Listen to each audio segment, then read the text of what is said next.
Assalamualaikum warahmatullahi wabarakatuh dan salam sejahtera. Saya harap semua pelajar dalam keadaan sihat untuk meneruskan pelajaran pada hari ini. Jadi topik hari ini ialah 7.2, Sistem Pentadbiran Barat memberikan kesan terhadap kuasa pemerintahan dan kehidupan masyarakat tempatan. Muka surat 180. Okey, jadi hari ini kita akan belajar mengenai sistem pentadbiran barat yang akan memberikan kesan terhadap kuasa pemerintahan dan kehidupan masyarakat tempatan. Okey, jadi bagaimana kuasa barat ini akan memberikan kesan kepada kuasa pemerintahan dan juga kehidupan orang Melayu di negeri-negeri Melayu pada waktu itu. Pertama, kesan terhadap kuasa pemerintahan, iaitu dalam bab pentadbiran tempatan di Negeri Sembilan. Di Negeri Sembilan, British mula meluaskan kuasanya di Sungai Ujong pada tahun 1874 dengan menyembelahi pembesar tempatan Datuk Kelana. Okey, yang ini berlaku apabila Datuk Kelana telah menjemput British untuk membantu dia dalam perang dengan Datuk Bandar Kulub Tunggal. Kemudian British menggugat kewibawaan dan mencabar kedudukan Mian Tua Antah. Okey, kemudian British seterusnya menguasai Rembau, Jelebu dan Seri Menanti dengan cara menempatkan pegawai magistrate dan juga pemungut hasil. Menjelang tahun 1895, British menyatukan semua daerah dan membentuk Persekutuan Negeri Sembilan.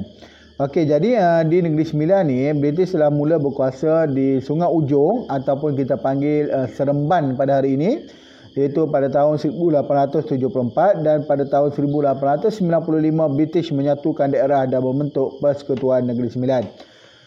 Jadi kita kena faham, walaupun British masuk ke Negeri Sembilan dengan menempatkan magistrate dan juga pemungut hasil, itu adalah salah satu daripada campur tangan British sahaja. British tak pernah jajah Negeri Sembilan pada waktu ini. Okey, pemerintah Negeri Sembilan masih menjalankan kuasa, masih menjalankan pemerintahan, tetapi pemerintahan dia dengan kuasa yang lebih terhad apabila British telah masuk campur tangan. Kemudian Negeri Sarawak. Bagi mengukuhkan kuasanya di Sarawak, Brooke melibatkan penduduk tempatan dalam pentadbiran. Pembesar Melayu yang berpengalaman, misalnya Datuk Petinggi, Datuk Bandar, Datuk Temanggung dilantik mentadbir Sarawak untuk memudahkan Brooke menghapuskan kebangkitan pemimpin tempatan. Brooke juga sebenarnya bukannya penjajah, walaupun dia daripada British menjadi raja dekat Sarawak, tetapi disebabkan Sarawak itu diserahkan oleh Brunei, jadi dia tak boleh dianggap sebagai menjajah. Dia tak boleh dianggap sebagai menjajah. Tapi Brooke ni dia seorang pemerintah yang hebat, seorang pemerintah yang pandai memerintah. Walaupun dia tidak mempunyai ramai penyokong dalam kalangan orang kulit putih, tetapi dia mendapatkan sokongan daripada orang-orang tempatan. Jadi apa yang dia buat? Pertama, dia bagi jawatan kepada penduduk-penduduk tempatan, terutamanya orang-orang Melayu. Kenapa orang Melayu? Kerana pada waktu itu orang Melayu merupakan pentadbir sejak daripada zaman Kesultanan Brunei lagi. Okey, sebagaimana kita tahu bahawa Brunei pernah menguasai Sarawak sebelum kedatangan James Brooke. Kemudian pembesar-pembesar Brunei yang ada dekat Sarawak ni, contohnya Datuk Petinggi, Datuk Bandar, Datuk Temenggung ni, dikekalkan oleh Brooke. Pertama adalah untuk mengukuhkan kuasa dia, yang kedua adalah untuk menghapuskan pemberontak-pemberontak tempatan. Jadi apabila dia mengekalkan pemimpin-pemimpin Melayu ini ataupun pemimpin pribumi ini, jika ada pemberontakan, okey, pemberontakan itu boleh dikatakan sebagai melawan kerajaan orang tempatan. Sebab ada orang tempatan dalam pemerintahan, jadi kalau dia lawan, maksud dia melawan pembesar-pembesar Melayu itulah. Ini cirinya, bro. Kemudian kita tengok dekat Pahang.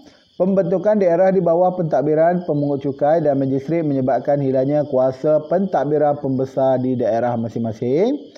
British memaksa Sultan Ahmad Muazzam Shah melucutkan gelaran Datuk Setia Perkasa Pahlawan Semantan daripada Datuk Bahaman. Tindakan British ini memalukan beliau dan menyebabkan berlakunya kebangkitan British di Pahang. Jadi apa yang British buat dekat Pahang adalah dia meletakkan pemungut cukai dan juga magistrate. Magistrate ni untuk urusan mahkamah dan pemungut cukai untuk urusan perundangan. Jadi British pada waktu itu dia tak jajah Pahang, tetapi dia telah campur tangan dalam dua benda. Pertama dari segi hasil, yang kedua dari segi perundangan. Jadi walaupun dia hanya ambil dalam dia campur tangan dalam dua bidang, tetapi ini adalah bidang yang paling besar. Keduanya adalah bidang yang paling besar. Kemudian apabila Datuk Bahaman ni adalah rakan karib sebenarnya kepada Sultan Ahmad Muazzam Shah, kerana Datuk Bahaman lah yang membantu Sultan Ahmad Muazzam Shah menaiki takhta dalam perang saudara Pahang. Okey. Sebenarnya Pahang ni Raja Bendahara Pahang merangkap Bendahara Empayar Johor Riau Pahang Lingga ni adalah Tun Mutahir, iaitu abang kepada Sultan Ahmad ni. Tetapi Sultan Ahmad ni telah bangkit menentang, berperang dengan abang dia, merampas kuasa dan mengisytiharkan dirinya sebagai sultan pada tahun 1882 mengikut portal Diraja Negeri Pahang. Kalau ikut Buyung Adi pada tahun 1886 kalau tak silap, kalau ikut Andaya Watson lebih kurang tahun 1881. Tetapi kita ambil yang portal Diraja Pahang, iaitu pada tahun 1882. Okey, jadi apabila Datuk Bahaman dipecat, maka dia telah rasa malulah seorang pembesar berempat, pembesar utama negeri Pahang tiba-tiba dilucutkan jawatan oleh kawan dia sendiri.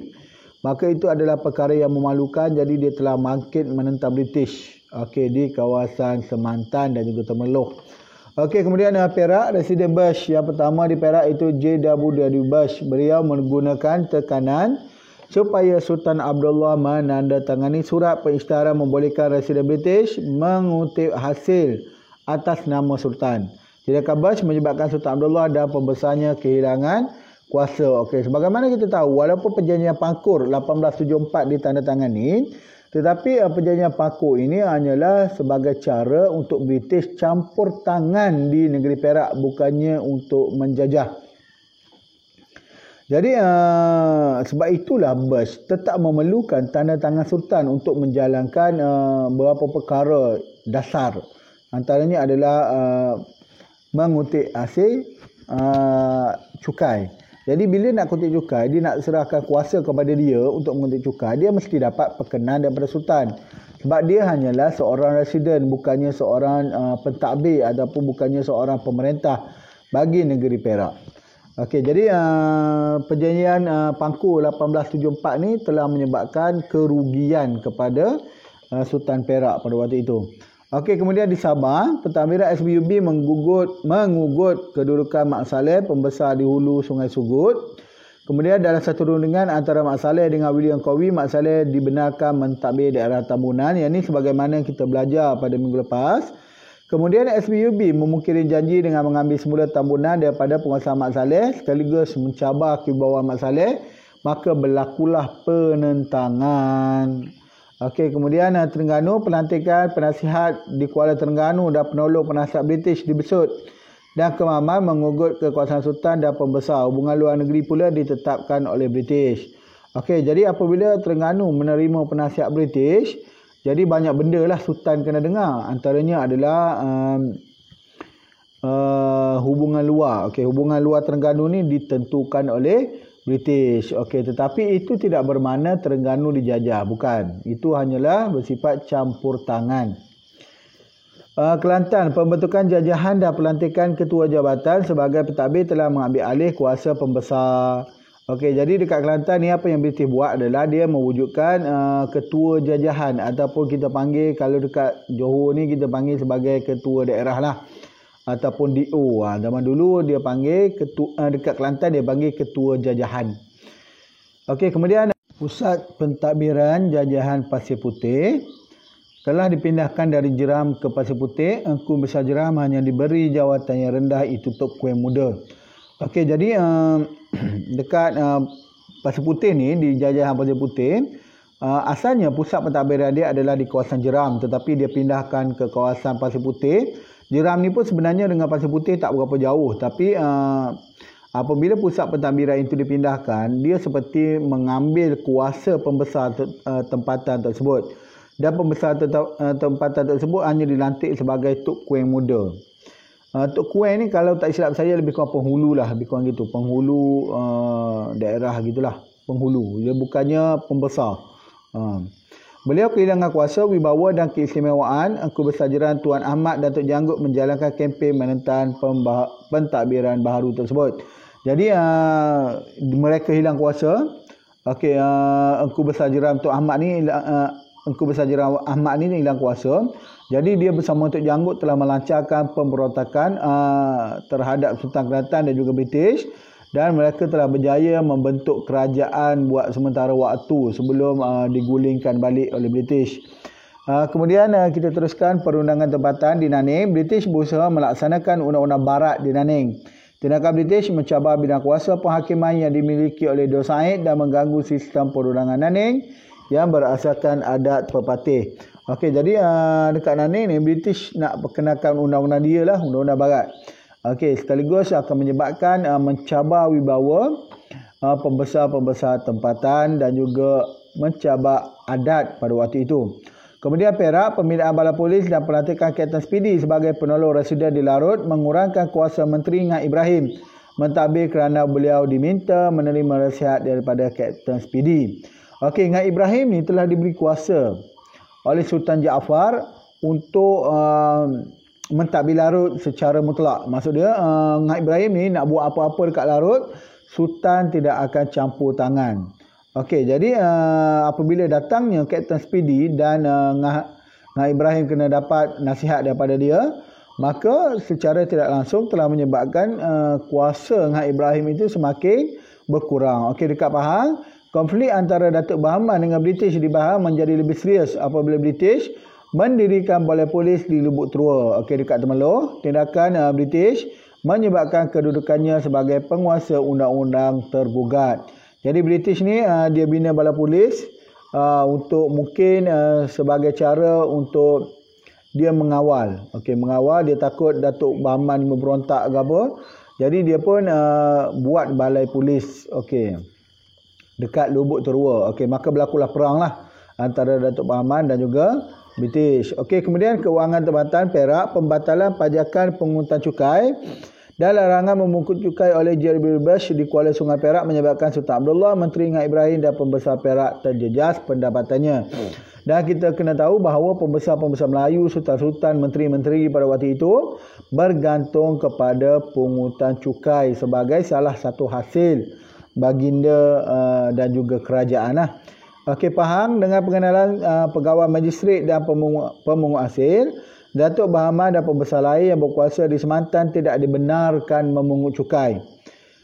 Mereka ditawarkan elang bulanan yang sangat kecil. Misalnya Datuk Bahman ditawarkan $70 sebulan. Para pembesar Pahang tidak berpuas hati dengan elang tersebut dan membantah tidak akan mematuhi keputusan Majlis Mesyuarat Negeri. Jadi disebabkan elang bulanan tu kecil, $70 sahaja sebulan, dan tidak mampu untuk dia nak tampung bayar gaji pengikut dia dan sebagainya, sekaligus telah menyebabkan mereka ini enggan untuk mematuhi Majlis Mesyuarat Negeri dan seterusnya mengangkat senjata. Okey, setakat itu saja untuk part 1. Nanti kita akan tengok bahagian 2.